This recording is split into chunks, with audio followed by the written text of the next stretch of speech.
Welcome to the NZ Everyday Investor. My name is Darcy Ungaro, and today what I'm hoping to do is understand a little bit more today around who are all these players on the international game of chess that we see unfolding at the moment. And this involves not only understanding the game, but also the players. So my special guest today is Dr. Reuben Steff. How are you, Reuben? Great, Darcy. Thanks for having me. Looking forward to a good conversation about the state of the international chessboard.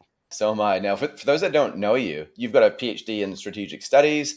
You're a senior lecturer at the University of Waikato, where you teach courses on international relations and global security. Is there anything else that our audience needs to know about who you are before we start? I guess for a bit of background, I'm a Kiwi. I'm a New Zealander. I grew up here, but my father is American. So I've always had kind of one eye on international developments. Early memories being things like the 1991 Gulf War. So I think that's given me a good frame for always having one eye on what's going on in the world rather than just always being focused on New Zealand. Right. My dad would always have the TV on when these big events were on, and he'd be talking to me about them. And I'm sure a lot of it went over my head because New Zealand is just so far removed from a lot of these geopolitical machinations taking place. But I remember, the American fighter jets taking off from aircraft carriers and this big buildup of American military forces in the Middle East. And yeah, it was just such a disconnect from my day-to-day reality and, what my friends would be talking about or friends' parents and so on, whereas my parents would always be drawing our attention to what's going on overseas.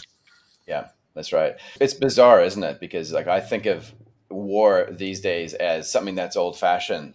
We're past that. We're way more mature to engage in fisticuffs these days. Yet we see the cycle keeps on repeating and it's not beyond us. And I kind of think about it like a game of chess. It actually forces your mind to think a certain way. And so what I'd like to do maybe is think about what's happening in the international scene right now as a chessboard, perhaps. And part of it is understanding how the game works, what the rules are, but also understanding the players. And that's what I really want to dig into. So can you start just by taking me through who some of the players are right now that are making all the noises? So look, to make this conversation analytically manageable, we will focus on a few of the big players, and then later on we can weave in New Zealand's relationship to what's going on with these big players as well. So I thought we'd focus on, the United States on one side, and then really Russia and China on the other. Russia clearly is pretty topical right now. And I want to be clear, there's many other international players, many other important countries and regions of the world. There's international organizations that are important, non-government organizations, multinational companies are becoming incredibly powerful and influential too. But let's stick to some of the big state actors because I think they remain the decisive players. And right now there is a pretty significant global confrontation going on between the United States versus, I think, kind of Russia and China on the other hand. So let's start with the US. Look, the US, they remain the world's most powerful nation economically, militarily. Their global perception has declined somewhat in recent years, but they consider themselves to be the kind of linchpin and guarantor of what we call the liberal rules-based international order. Now, this was an order established from the end of World War II onwards that's underpinned by a number of international organizations, the United Nations, eventually the World Trade Organization, the IMF, the World Bank, etc. And American economic and military power that can be used at times to essentially enforce a kind of order when countries are violating it that is globally dispersed all across the planet. And with this comes also sort of ideological and soft power. The Americans try to put forward this order as a legitimate order that kind of every country in the world should really subscribe to and abide by its sort of rules and norms. America also has a series of alliances and partners that are kind of appendages to its power. But from 1945 to 1991, there was this kind of American-led order, if you will. The other part of the world was a kind of Soviet Union-led communist order. Now that collapses in 1991 when the Soviet Union collapses. What we're seeing in Ukraine right now, perhaps, is some of the embers of that, of Vladimir Putin trying to restore somewhat some of the buffer areas of the Soviet Union. But after 1991, this American order essentially wins the Cold War, if you will, and extends itself further across the planet. Countries in Central and Eastern Europe end up being brought into the order. So the 1990s is an interesting period. It's often considered or sometimes called, now infamously, as the end of history, where liberal democracy and free market capitalism triumphed and would inevitably spread across the world. And that's the American image that they wanted to portray too, because it very much suits their narrative.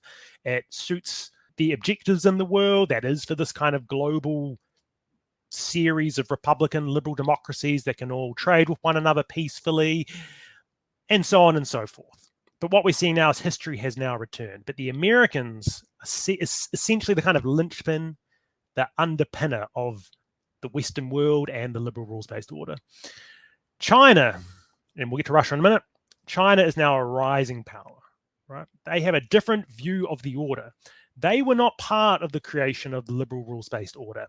And they want to change it because they believe the benefits of this system that the Americans set up privileges America and its allies more than it does China, even though they have benefited a lot, especially economically, from the system. They also oppose and are afraid of the normative ideas and values that are associated with this US-led international order. You know, they are worried about ideas about human rights, free speech, democracy, because they are essentially an authoritarian nation.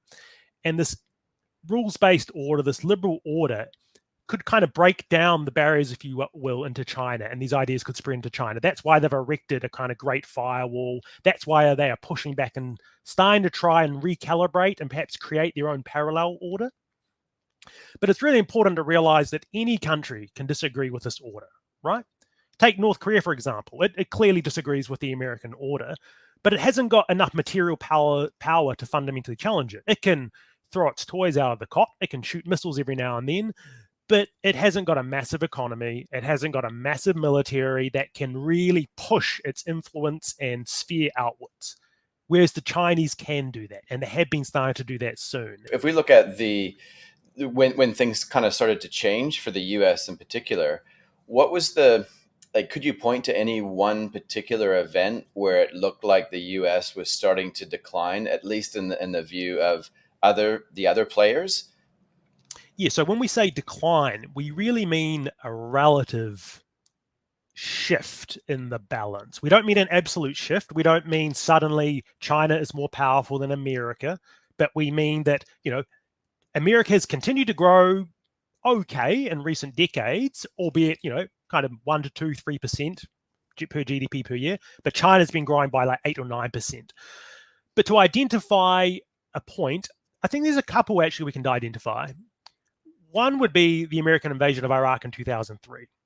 Not necessarily because that suddenly leads to kind of a decline or collapse in the American economy, but because America's military power suddenly became embedded in the Middle East, its diplomatic attention all became focused on addressing terrorism in the Middle East, weapons of mass destruction, Saddam Hussein, etc.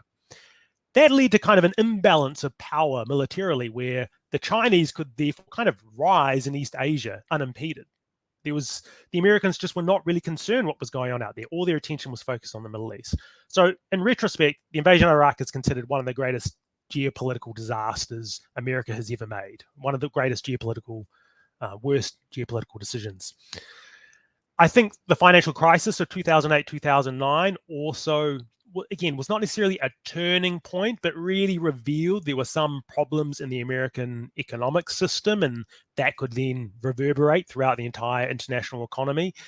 I think to some degree, and we're still seeing that play out now, it did lead to populations in many parts of the Western world starting to question this neoliberal economic model, question the legitimacy of elites. Again, I think the 2003 invasion of Iraq also led to quite a bit of disenchantment with some of the decisions being made by some Western elites. The 2008, 2009, I think, deepened that. The programs of austerity, all these things probably lead up to the recent wave of populism and the rise of people like Donald Trump. But again, I hesitate to say America is declining, but the balance of power, relatively speaking, is shifting towards China, even if the overall balance is still weighted towards America, in the sense that they are still economically and militarily more powerful than China. But the relative balance is shifting. It's interesting to see it evolve on many layers. Like some would say from a society level, it's taken a shift. From a financial layer, definitely taken a shift. political division, all that sort of stuff. There seems to be this shift that's happened kind of maybe over, I don't know, 40-year period perhaps. But meanwhile, the rest of the world is kind of looking at this going, well, maybe this is evidence that it doesn't work. And maybe, hey, maybe history is on our side. We can now get into the driver's seat, because what gives you the right to be driving this thing forward? Is that kind of encapsulate a little bit of the sense of what the other leaders might be thinking?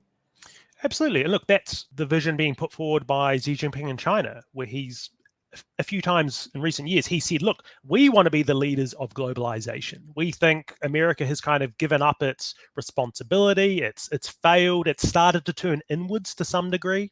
You have things like the trade war and the rise of protectionism and so on.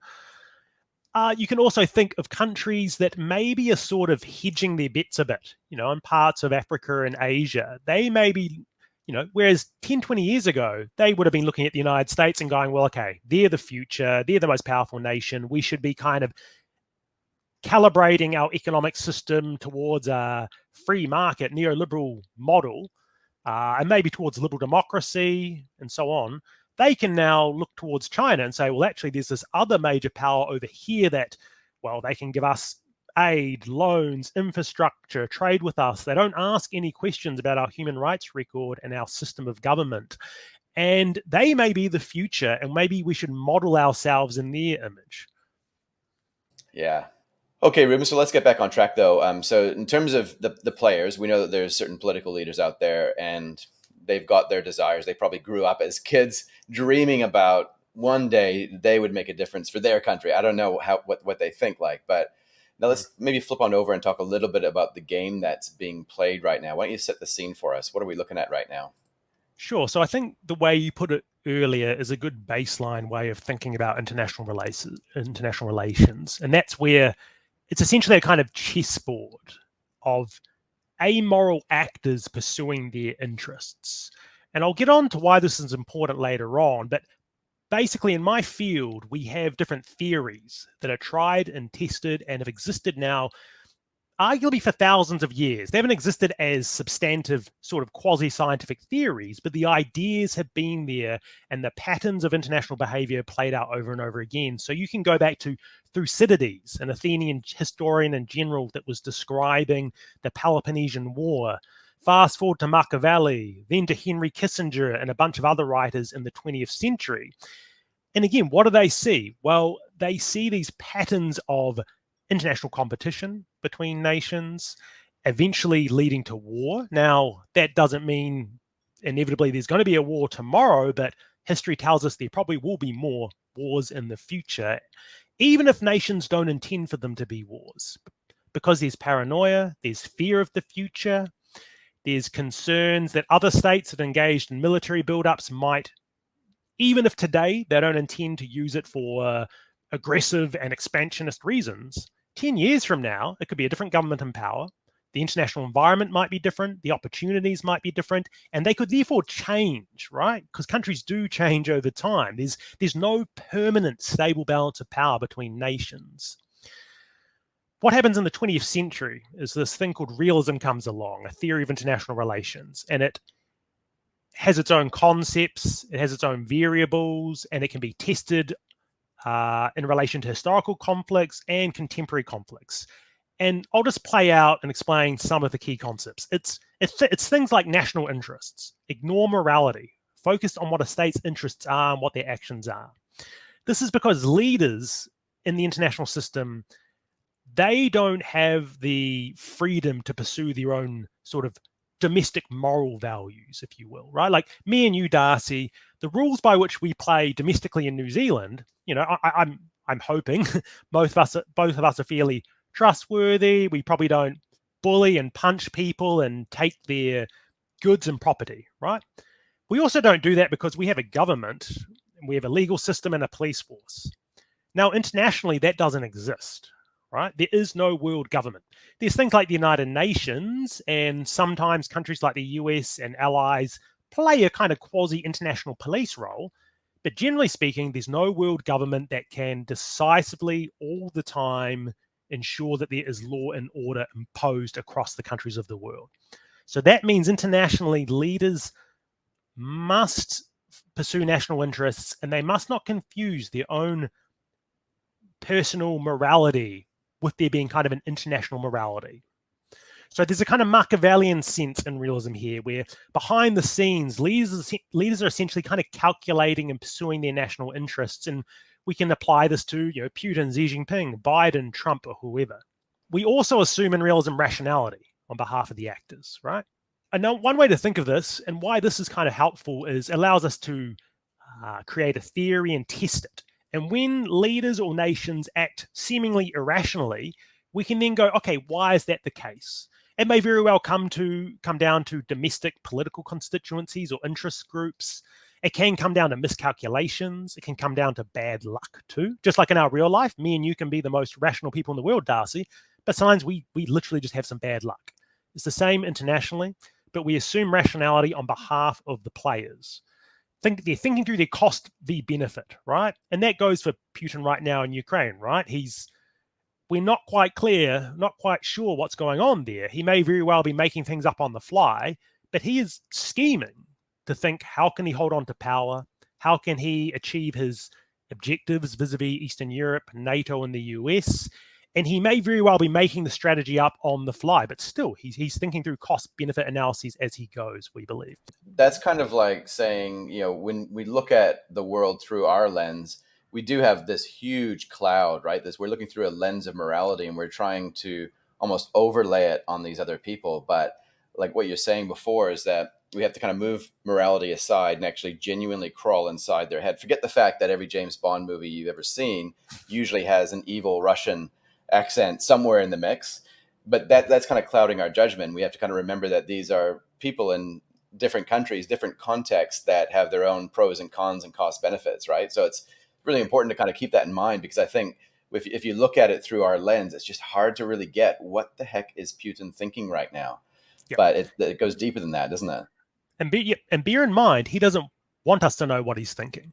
And that potentially may be why in recent days and weeks, we have seen this kind of herky-jerky behavior from the Russians, from Putin, where he seems to signal de-escalation every now and then you wake up in the morning in New Zealand and suddenly he's escalated everything again. Now, again, that may be because he's sort of making things up as he goes. It could also be part of a plan, a kind of chaotic, unpredictable strategy he's playing out, because it keeps everyone on their toes. No one knows what he's going to do yet. And he may believe that works to his advantage. Now, I realize some listeners might be saying, oh, well, Reuben, you're just jumping through hoops to try and rationalize a very irrational man. Well, actually, in strategic theory, we call this the rationality of irrationality. American President Nixon used it. Khrushchev in the Soviet Union used it. Donald Trump clearly used it, or simply just did it out of natural disposition. But it's actually a strategic theory. Henry Kissinger, who was not an irrational man, who wrote a lot about international affairs, many books, today is still consulted widely, continues to write books. He talked about the rationality of irrationality and how he and Nixon intentionally used it at times internationally to keep the Soviets off guard, to keep the North Vietnamese, the Viet Cong, off guard during the Vietnam War and so on.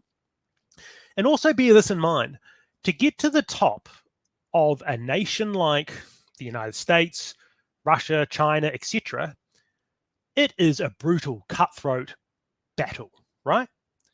It is. Yeah.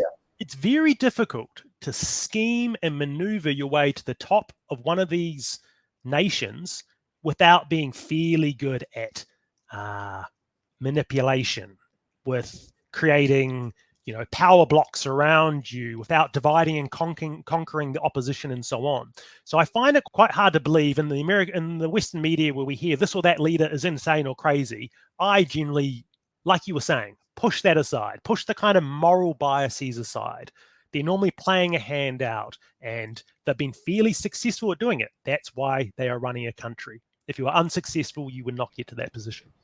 That's right. If you can understand any sales team, right, you see the same thing. You usually see one or two individuals climbing to the top, and what makes them successful is a combination of things. But once they get to the top, it's not like they stay still. There's always something else to come. So I guess looking at Putin in particular, he's got to this position, but by the very fact that he is now in this position, there's a certain sort of momentum that will push him forward to do something else, which may or may not feel rational from our perspective, but from his perspective, there's probably a lot of forces behind him that are kind of forcing his hand and things, right? Absolutely. There can be all sorts of domestic things we're unaware of. For example, within his regime, there may very well be disenchantment, there may be factions turning against him, or even just key individuals that are trying to turn against him. That can change the way he acts internationally. That can change the way he acts domestically. So again, we only see outcomes, right? We see a very little amount of what's going on in Putin's day-to-day experience, and he will be calculating and reacting to domestic things that also then play into how he reacts internationally. For example, I heard that a few days ago in the Russian media, the state media, in a newspaper, there were a couple of retired generals calling for Putin to resign because of his management of the crisis in Ukraine. Now, that is something like that doesn't happen in the Russian media, because the Russian media is basically controlled by the state, by the Kremlin, right? But things like that can be windows into disenchantment with Putin's regime, and that could then lead him to calculate, okay, you don't depose a president in the middle of a war or a conflict, and then he makes the decision to actually escalate things vis-a-vis Ukraine because he believes that will consolidate his power domestically, and voices speaking out against him will be silent, because you normally rally around the flag during crises. Again, have no idea if this is true or accurate or that's what happened, but these are these domestic things that can very much be influencing their decision-making. Got it. And you mentioned a term, realism, before. Do you want to just kind of finish that up before I interrupted you before? Yeah, sure. So one other key concept and pattern identified by realists is what we call the balance of power.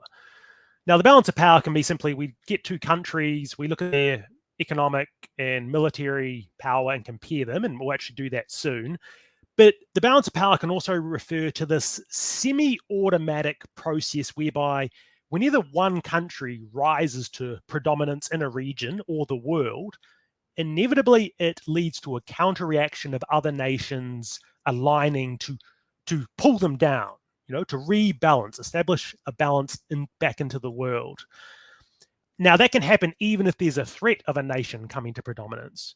So when we look at the global chessboard today, what we see with the rise of China and Russia's slow alignment that has been playing out in recent years, where they're getting cozier and cozier, is potentially the balance of power starting to reestablish itself. Again, America and its allies remain far and away as a bloc more powerful than, say, Russia and China, but they are very much seeking to rebalance American predominance, it seems.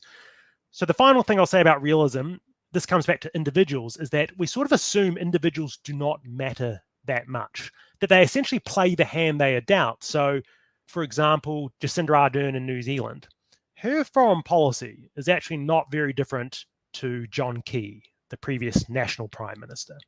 Now, why is that? Well, we are a far-flung state in the bottom of the world. We need international trade, and we need the free flow of trade. We want rules and regulations around international trade. We want free trade agreements that gives us access to these markets and pulls down, tariffs and so on. So if someone like Jacinda Ardern comes to power in New Zealand, let's just say she has all these incredible and ambitious ideas about the world that are very different to John Key, it doesn't matter that much. She has a certain hand, or the chess pieces are arrayed in a certain way on the board, that when she comes to power, if she starts wildly moving the pieces or playing a bad hand of poker, New Zealand's going to be punished for it, right? So there's a certain geographic fundamentalism to New Zealand that any leader inherits, and therefore they often will play out a pretty similar foreign policy to the previous prime minister. And this is a kind of general principle of realism, if you will. But look, I will say this is a pretty simplistic view of the world. It's kind of a fundamental approach you can take. What we also have in my discipline is what's called levels of analysis. That's where you would take a country in the world, you would look at the individual level, that is the level of the leadership. You might put together a briefing on their personality, their upbringing, their background, their patterns of behavior, the things they have repeatedly said throughout their life about how they view the world, and so on. You could do this with Putin, Xi Jinping, Jacinda Ardern, the leader of Indonesia, Australia. And in fact, when I'm thinking of the investing viewers and listeners of this podcast, they may want to think how they could put together some portfolio of levels of analysis where they would have the personal level that might relate to leaders around the world, as I just talked about. You would then have the domestic level, and that's what we talked a bit about before, where we think about, okay, what are the interest groups domestically? In New Zealand, you have groups like Fonterra, right?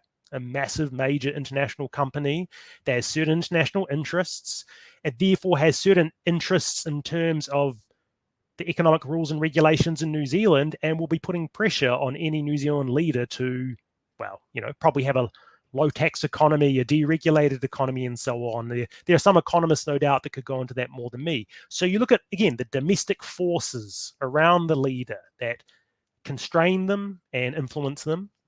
So that's the second level of analysis. You then get up to what we call the systemic level or the international level. And that's where we look at the structural forces. So earlier we were talking about how, when did American power seemingly start to decline or relatively decline? Well, as the power balance shifts in the world, that then leads to different dynamics internationally. Because instead of there being one big player in the world, the United States, suddenly there's two. Maybe there's 3 or 4 or 5, and that gives small countries like New Zealand or medium-sized countries more options. It also can make their foreign policies more complex.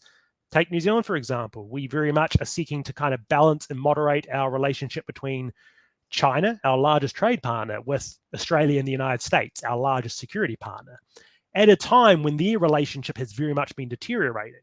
So we sit there, we want to be friends with everyone, and we've been pretty successful at that. But in recent years, as the relationship between our largest trade partner and security partners deteriorate, that starts to make our strategy less than optimal. And we have to start playing this middle role. So as the world becomes more bipolar or maybe multipolar, it leads to shifts in the dynamics of the world order, of the international system. It leads to basically a more competitive multipolar international system. So things become far more complex. It's not just a matter of figuring out how you're going to operate with this other country. You have to think about the interplay between third and fourth people removed from that piece, right? So, hey, you mentioned something before really interesting, and I think that the term that I understand is the Thucydides Trap. Is that what you're referring to when a rising power kind of unsettles the pre-existing power, and that inevitably leads to conflict? Is that what you were referring to before? Yeah, sure. So the Thucydides Trap is a kind of concept created by a modern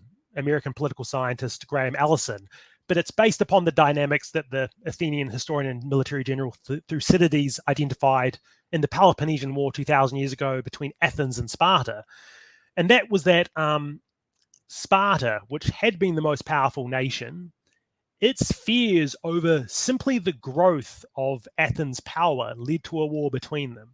It wasn't that Sparta wanted to necessarily crush and exploit the Athenian power, the Athenian people, but simply the rise of Athenian power in the future could become a threat to Sparta.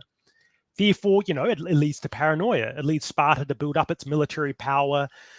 And in turn, as Sparta builds up its military power for probably defensive purposes, Athens looks at that and can't see into the minds of the Spartans. It can't know that Sparta actually doesn't want to threaten Athens.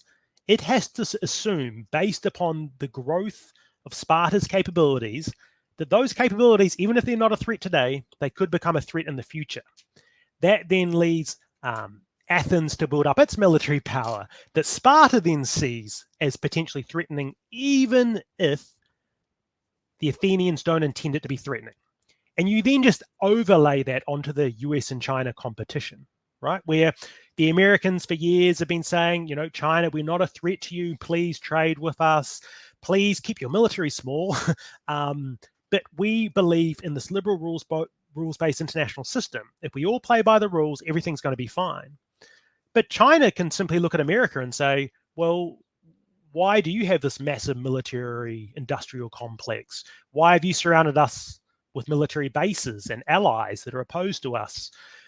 Look at what's happened to us in the past where we've been exploited by the British and many other nations, the Japanese. So we don't necessarily trust you, or even if we trust you now, we don't trust in the future that you may not change your stripes and decide to bully us or exploit us or break up the Chinese nation. So China, no doubt in its mind, is engaged in a defensive buildup in response to what the Americans believe to be their own benign, whatever, intentions towards China. So it just becomes this tit-for-tat defensive spiral. And look, this is where it actually helps to have a good sense of history, because if we went back to, say, 1919, the end of World War II, just after the end of World War I, Germany was a defeated nation. It had been crushed. The Treaty of Versailles had placed on it immense reparations. There was just, you couldn't imagine that 20 years from that point, by 1939, the Germans would have returned in the form of Nazi Germany. They would be putting together the most formidable military might in Europe, and then would go on to basically conquer all of Europe in the space of a few years, besides the UK in the west and Russia in the east, the Soviet Union in the east. So if you're Russia, if you're China, and you've had these terrible historic experiences, you've lost tens of millions of lives in world wars, and you've seen countries go from seemingly defeated and benign, or just fairly benign, to within a generation transforming themselves into brutish imperial powers, how can you trust that may not happen in the future? Even think of what happened recently in the United States under the Trump administration. Trump came in and he pulled out of the Paris Climate Agreement. He stopped America's entry into the Trans-Pacific Partnership. He cancelled the Iranian nuclear deal. So these dictatorships that in the West we sometimes are fearful of or have concerns about and suspicious of, they no doubt look at our democratic system and think, well, your democratic system is not very reliable. It can throw up quasi-dictators or wannabe dictators like Donald Trump, who can just rip up a bunch of different international agreements. So how can we trust you? So these things can play into the Thucydides trap, making it, quite conceivable, and maybe inconceivable to us as individuals who just want to live in a world of, peace and kumbaya. But when your leaders sitting there in capitals who have inherited this historical legacy, the historical trauma, have a really good sense of history and how history can change very quickly, to them, it's much more logical to be making the moves they're making. That's really good insight. Let's talk a little bit, if we can, just about the strategic side of this, if we can, because we're looking at right now China doing some stuff. We're looking at Russia doing some stuff, Iran to a certain extent doing some stuff. What do you think you could kind of draw out as some of this strategy? Like we talked before about how we kind of have to put our minds inside of their minds to see and understand from their perspective why they're doing. But are there some rails, like some predefined rails, some precedent that we can draw upon to sort of predict how this could play out?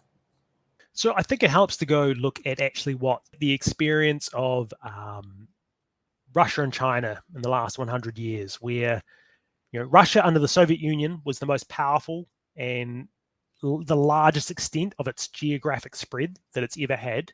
And it had all that dismembered, potentially by its own volition in 1991. It then perceived NATO, which spread into Central Europe and eventually into parts of sort of northeastern Europe and so on. It perceived that as the forward march of potentially a hostile military alliance. And this was Russia essentially losing its buffer zones. And Russia has been invaded from the West over and over again, right? The Swedes, the French, the Germans. So Russia's historical strategy and its contemporary strategy, it appears right now, is to try re-establish as much of that buffer zone as it can, as much of that geographic strategic depth that pushes away NATO, keeps, NATO tanks as far away from Moscow as possible. Putin as well has inherited that mindset, it appears. His speeches, he talks about the collapse of the Soviet Union being a great geopolitical mistake. Even today, he gave a speech in Russia where he was talking about how Ukraine has never been a real sovereign nation, that it is culturally and historically inseparable to Russia. So he has these specific ideas about trying to restore these buffer states in Eastern Europe. So part of the strategy is that when it comes to Russia, it's pushing out its sphere, if you will, as far as it can trying to undermine the NATO alliance, probably look for divisions in the NATO alliance, because if you can eventually break away Europe from the United States, that would be of immense benefit to Russia. Yeah. China plays a similar but quieter and slower strategy, it seems. China was subjected to a century of humiliation. That's what the Chinese call it, by the Japanese and by, quite frankly, Western powers that forcibly opened it up through the Opium Wars. And it has collapsed a number of times throughout history, where the Han core has essentially struggled to hold on to the kind of greater China, or what the borders of China are today. So a bit like Russia, China has gone through these historical periods of kind of expansion and then contraction, expansion and contraction. And it is engaged again to some degree in trying to expand its power right now, especially through the maritime realm. It has locked down the South China Seas. I mean, the South China Seas is sometimes called a Chinese lake now. And that's important to China because it's a major naval artery for international trade. And China relies upon international trade to power its economic growth. Unlike, say, the United States, and where the United States is the size of a continent, essentially, it has vast natural resources, an incredible river system that I'll talk a bit about later. America almost doesn't need the world, right? It has so much of its own natural resources. It has no enemies around it. It has access to the world's largest trading oceans. China, on the other hand, is surrounded by mountains, deserts, swamps, countries that are suspicious, if not hostile to it. It needs the outside world to power its economic growth. It cannot rely upon its own natural resources. At the same time, the vital arteries, the seaborne arteries that provide that international trade for China, for those natural resources, they are at the mercy of the American Navy. The American Navy could shut those down or try to shut them down if it wanted to. So that partly explains why China is pushing out into the South China Seas, into the Western Pacific, because like Russia, it kind of wants to create a sphere of buffer area. It wants to control access to international trade. It doesn't want to have to rely upon the good intentions of the American Navy to allow China to trade internationally. So you kind of have this theme, don't you, of expansion and contraction happening everywhere, where these countries are seeking to expand their buffer zones, but on the other end are other countries that feel like they're being advanced upon, and then they react to that, right? Yep. And it's done in a different way these days. I mean, 100 years ago, nations did just invade one another and annex them and occupy the people and try to absorb them into whatever, the greater nation. Fortunately, conquest is a dirty word now. It's a norm that generally most nations in the world do not see as legitimate. That's partly why I think there's such a shock about Russia's recent behavior in Eastern Europe, vis-a-vis Georgia and Ukraine, because it threatens to open up Pandora's box again. If the Russians can get away with some of this behavior and not pay a cost for it, it could lead other countries in the world to start looking around and going, oh, that's a nice, juicy little bit of territory there. Why don't we invade that and annex that? And suddenly we might unwind a lot of the rules and norms that have governed, inconsistently, but have governed them more than they did previous to 1945. And we fall back into a world of competing great powers, where the powerful just take what they want, divide and cut up countries, occupy places, and so on. I think we're quite far from that. But that is partly why there is such a shock and such a response to Russia's actions in Eastern Ukraine right now. Yep. Cool. Okay. So thanks, Reuben. Now I want to kind of zoom out a little bit. You've been generous to give me some slides here, and I want to run through them. So for our audio listeners, definitely you want to check out the YouTube version of this. I'll put a link in the show notes so that you can check that out. But I'm going to pull up on the screen here some of the things, and I'll just get you to talk to it. So what are we looking at here first, Reuben, with this one?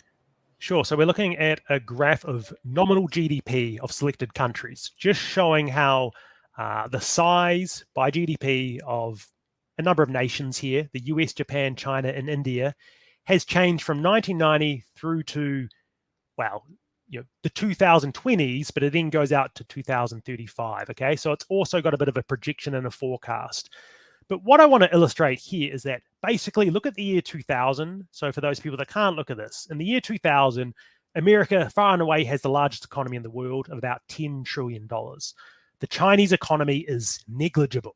It's maybe not even $1 trillion. If we fast forward on the graph to 2020, what do we see?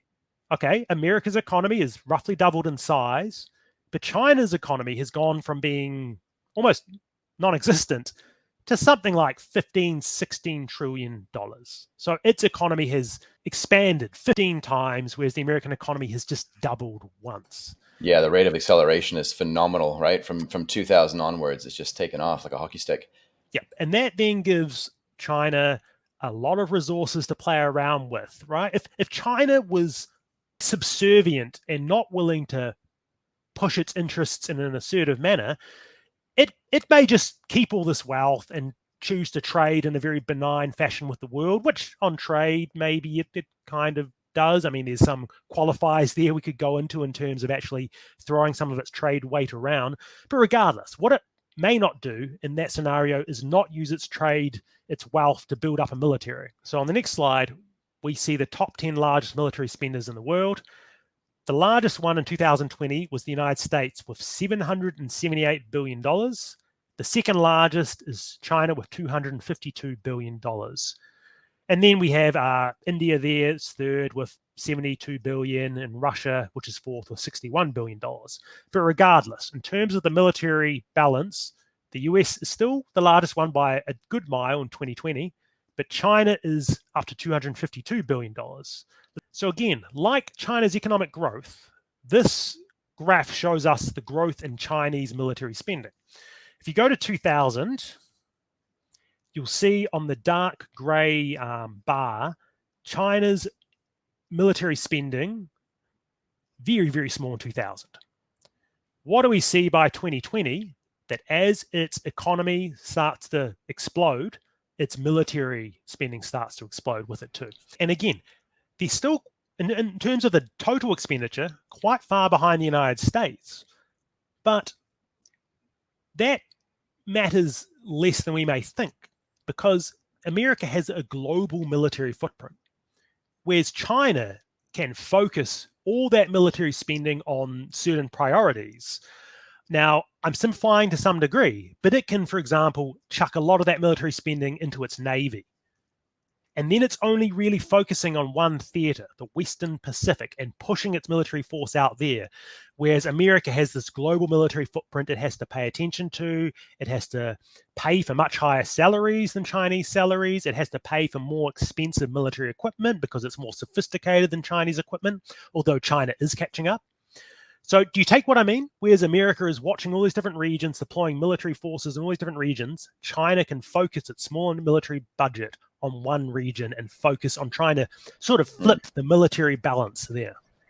So one is very diversified, spread out very thinly. The other one is a very concentrated investor, if you like, right? They can be quite a bit more strategic with their buildup. Sure. And look, again, that's a simplification. China does spend a lot of money on domestic security, including part of its military budget. It has a massive army of 1 million men, but regardless, the principle still holds generally. If we go to the next slide. So again, this is just teasing out what I was talking about. This shows a graph that compares America's military spending to the next 11 countries combined. And America's military spending is more than the next 11 countries' military spending combined. So America still remains the largest military power by a decent margin. To the next slide. Thanks, Darcy. Again, this is now a map showing the world, and it just shows Americans' military footprint. It has something like 100 military bases of different sizes all over the world. There are some that are large and significant, like in Germany and the UK and Singapore and Japan and so on, but it also has lots and lots of little bases. Some of these can be small installations. Some of them can be what we call lily pad bases, where there is maybe some basic runway, some basic military infrastructure that could be ramped up fairly quickly if there was a crisis. But again, it's this massive military footprint. It has these navies, these aircraft carriers in just about every major ocean at any minute of the day that are patrolling. So its military footprint is very large. It remains the globally dominant power. This is also, though, incredibly expensive, as you can imagine. And that's partly why in the American political system at times, we see aspiring political candidates who rally against what's called the military-industrial complex, who say this is too much spending, that by spending all this money, by having all these military bases, America effectively, say, subsidizes European defense. They would say, why doesn't Germany and France and other European nations expand their military budgets so America can withdraw its forces and focus on nation building at home, for example? So this can get caught up in American domestic politics too, but the norm is for very high levels of American military spending. And you can kind of see, like if I was, say, Germany or France, the UK, it's great that you're doing all this global Absolutely. policeman type work. Fantastic, keep it up. We'll just focus on some other things. Thanks. So you kind of get put into a corner where you have to kind of commit to it, because as soon as you start to withdraw, if you don't have the confidence of, say, NATO, for example, to fill in that void, you're kind of you've left it wide open for the enemy, right? Is that kind of the thinking as well? Absolutely. And this is part of the game I think Donald Trump tried to play, where he mentioned a number of times that he might just withdraw from NATO, that he would pull out of Germany, and that he wanted the Europeans to pay more for their defense. Now, a lot of people thought Trump was crazy, right? Because, yes, America could withdraw its military from Europe, but that might just leave a power vacuum, and it allows other countries like maybe Russia to fill the void. It could also just lead to kind of a strategic separation between Europe and the United States, whereby maybe 10, 20 years from now, Europe actually becomes hostile to the US under some reformulated alliance in Europe. But I always took that to be essentially bargaining, that Trump was threatening to leave NATO and trying to kind of shake the cage as hard as he could to try and force France and Germany out of fear to pay more for their defense to keep America in the NATO alliance. But like you say, Darcy, one of the big critiques of any attempt or even discussion to withdraw American military forces from Europe is precisely that it would lead to some kind of power vacuum. And look what happened when the Europeans were left to their own devices back before World War I and World War II. They can be a fractious bunch that could wind back the clock to the old historical antagonisms. Again, it's very hard to imagine that happening, but history throws up surprises. The future strategic environment can be very different to what it is right now, what we expect it to be, and withdrawing from NATO could lead to some very unpredictable consequences. Yeah. Okay. Well, let's get back to these slides, because this is pretty interesting. So tell me what we're looking at here with this one. I think in our thinking, we tend to compartmentalize, economic power from military power, from diplomacy, right? Diplomacy is men and women in stuffy suits who get together and talk a lot and not much happens, and it's about peace and cooperation and so on. Well, if you're a realist, you basically view military power as inseparable from diplomacy.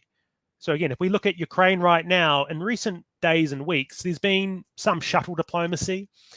There's been debate and discussion that maybe what Putin is really doing is he is ramping up all this military power, the north, the east, the south, to show Ukraine, to show NATO, to show the West that, hey, if we want, we could invade Ukraine entirely, occupy it, and subjugate it to our whims. Now, again, much more difficult because it would lead to potentially a war and an insurgency by the Ukrainians against Russia. But regardless, Russia could probably pull that off, at least in the short term.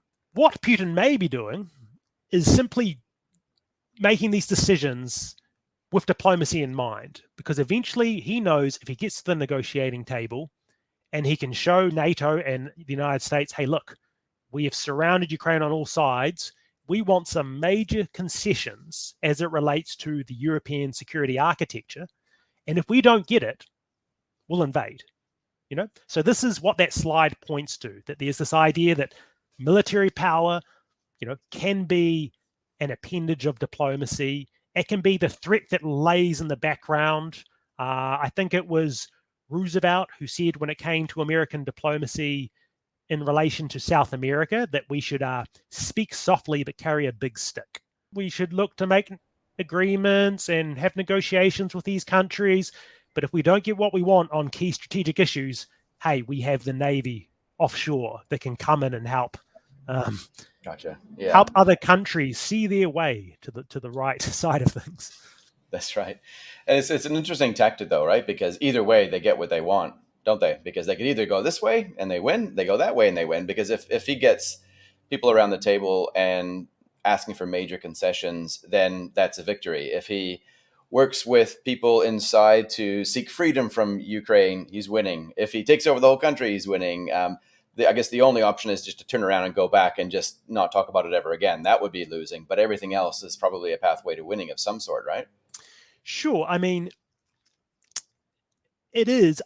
I do think, again, I've been going to sleep thinking, oh, things aren't looking as bad as they looked earlier in the day, because there seem to be these signals of kind of de-escalation and potential diplomacy as it relates to Russia and Ukraine, only to wake up in the morning and find out Putin has completely escalated things again, as he did today. Regardless, my suspicion is that Putin probably doesn't want to invade all of Ukraine because it could be so costly and risky. It could, who knows, in the medium to long term, open up the door to a war in Europe, because sometimes these small little decisions and invasions and so on, although it wouldn't be small, Ukraine's a large country, they can lead to unintended dominoes down the line, right? So, for example, in, I believe it was 1932-33, Japan invaded China. And some say that was the beginning of World War II. It wasn't when Nazi Germany took Poland and invaded, Western Europe. It actually goes all the way back to the Japanese invading China, when the League of Nations did nothing to really punish or stop Japan. And that opened up the dominoes that later on fell in other parts of the world. So seizing Ukraine could, in the medium term, lead to unpredictable consequences for Russia. It could end up bleeding them economically, bleeding them militarily. Maybe it even leads to the end of Putin's rule. So yes, Putin could probably win a sort of lightning war, a blitzkrieg, if you will, against Ukraine's military.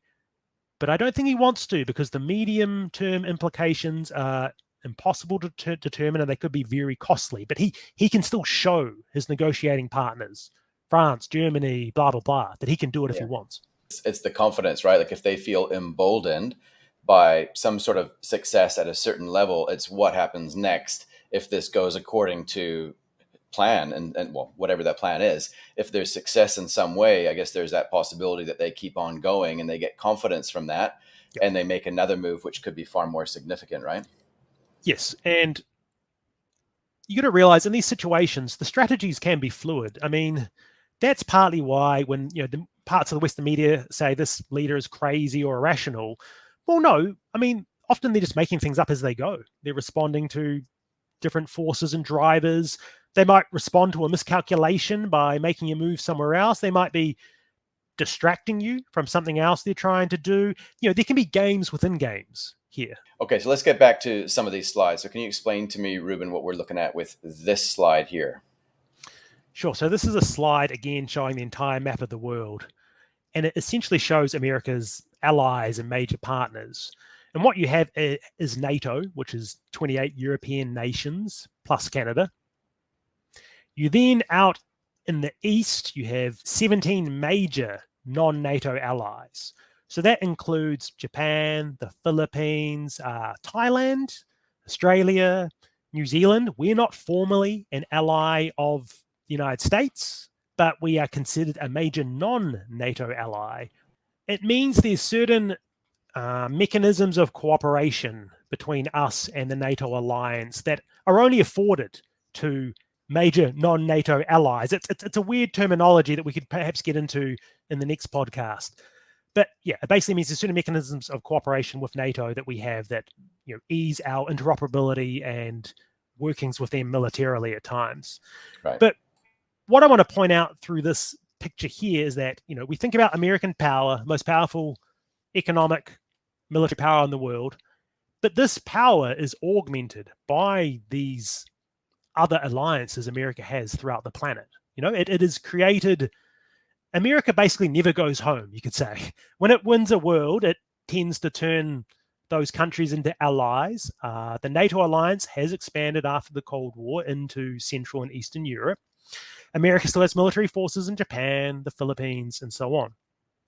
Now, I just want you to bear this in mind, this map, in a kind of geographic arc. If you go to Europe, you'll then see America has allies through Turkey into South Asia with, well, not so much anymore, but you have Pakistan and Afghanistan highlighted there.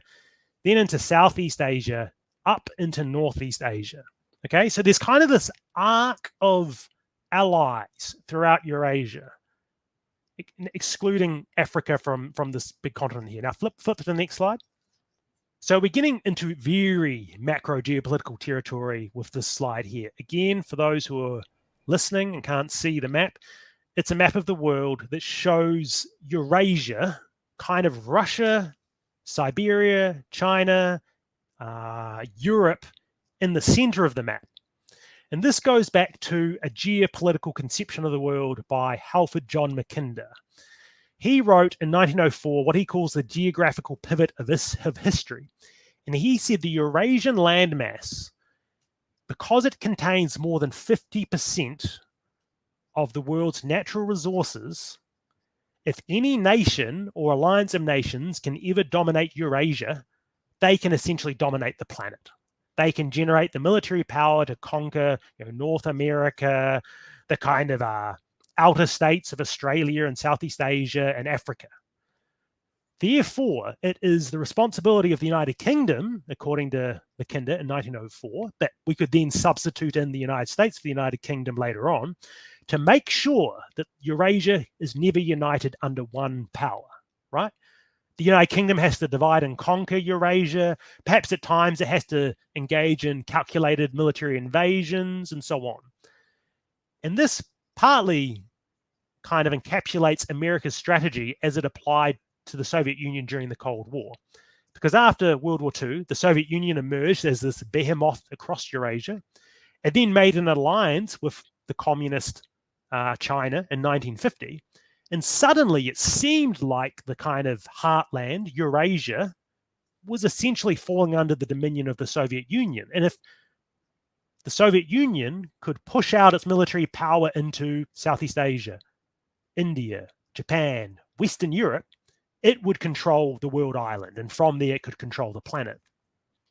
So this is a way of thinking about America setting up all these alliances after World War II in Western Europe through NATO, down in Southeast Asia, holding on to its military footprint in Japan, pulling Turkey into the NATO alliance and so on. Because if you look at that arc of military alliances, if you go back one slide, you kind of see it's an arc around Eurasia. It's an arc around Russia and China, effectively.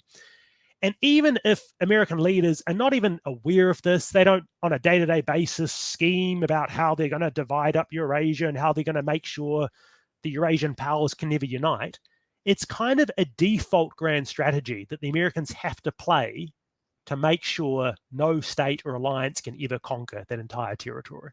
This just sort of kind of illustrates a similar thing to the heartland, to the map we were looking at before, that shows the rimland, that shows these territories around essentially Russia and Siberia and Central Asia and so on, that have to be contained, because that's the pivot of history according to Mackinder. And that even if that territory is held by a fairly weak player, it still has the geographic kind of points all around it that it can prod and probe and seek to expand outwards. And to some degree, I mean, this plays out through the Cold War, as I said. Perhaps it's still playing out today. And if you think of Russia, Russia's economy is pretty small. It's only the 11th largest economy in the world. It's behind, I think, Brazil and Italy, for example. But it still plays an outsized role in international politics. It is willing to prioritize military spending much more than other countries. And by doing that, it then gets the capability to play a kind of hefty diplomatic and military role in places like Eastern Europe or the Middle East if it wants to. So Russia and, of course, China still seem to be a part of this kind of heartland equation where there's a desire or a kind of subconscious need by nations outside of the heartland to ensure that they can never fully push their power outwards too much, or kind of get enough kind of de facto control over Eurasia to then harness the natural resources to push out towards, Sure. America, Australia, New Zealand, and so on. So I want to maybe just bring this in for a landing and how to think about this now from a New Zealand context, because I think about global conflict as, we're way in the middle of nowhere down here in New Zealand, and so to a certain degree that feels a lot safer. But with the kind of warfare that we're dealing with today, it probably doesn't really matter where on earth we are. What would be your, I guess, worst case scenario coming from a New Zealand perspective, thinking about the next 1 to 5 years in particular? What would be the worst case scenario of how this could play out? And then I want to follow that up with a best case scenario just to bring us to a happy place. Sure. So the worst case scenario, I think there's a few different levels here, but the worst case scenario would be some either acute military crisis between China and the United States that hopefully would remain just a crisis and then de-escalates, but it could lead to essentially a shutdown of international trade, or it could lead China to basically turn off the trade with countries allied to the United States, like New Zealand, to punish them, right? Now, 30% of our exports goes to China. Some people say, oh, well, no, that's not that much, and that doesn't mean we should be kowtowing to China too much and so on. But, Darcy, if we turn off 30% of our trade tomorrow, it probably leads to a recession. It probably leads to domestic political chaos because the farmers will be up in arms. It maybe leads to a spike in, I don't know, farmer suicides and so on. Whatever, you can draw out the calculations and the implications, but turning off 30% of our international trade would be very bad for us economically.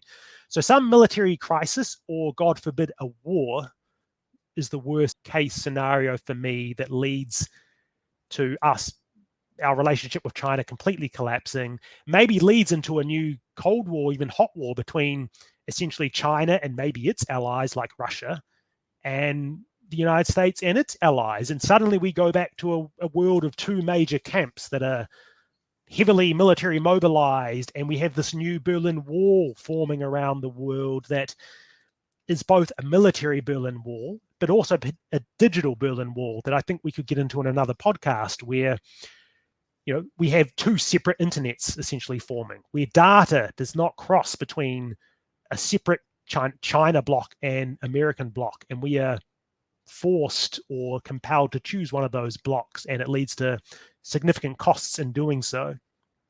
But there are some other elements that worry me, even short of some new crisis or war, because that might be considered old thinking, naval powers going at it in the South China Seas and so on.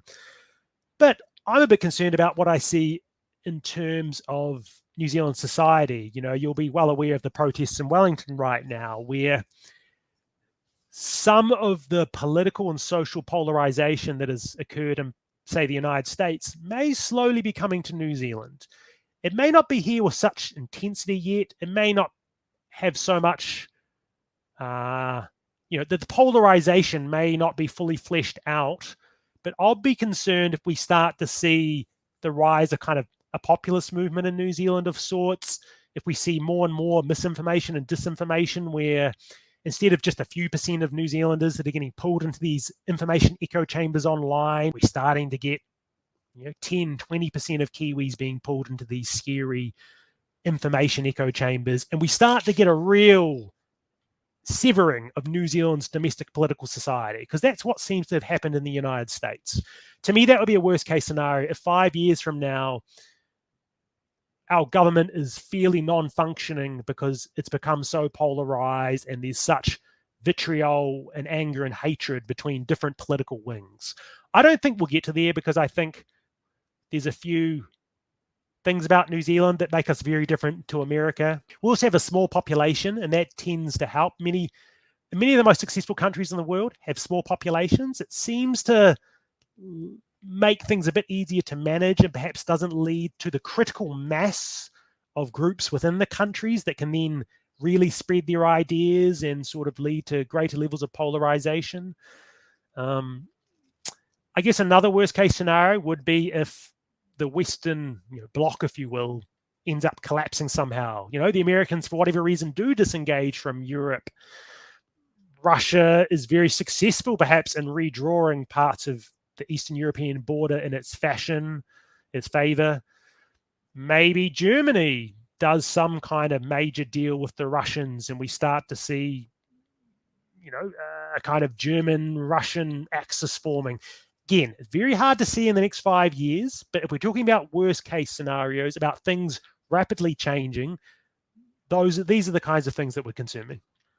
I agree, and I think even just that polarization piece where there's increased division, I guess you could kind of look at that two ways. That it would also make a fantastic tactic, wouldn't it?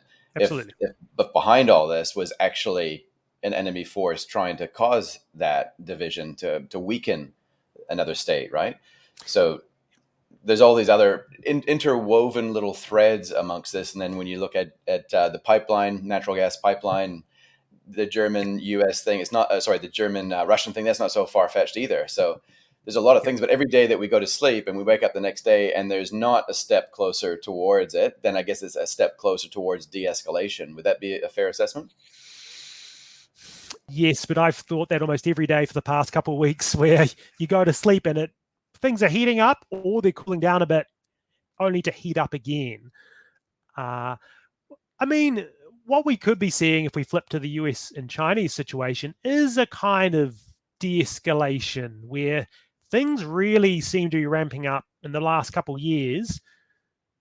In the last 6 months or so, maybe we're starting to see both sides try to reach a bit of a new equilibrium.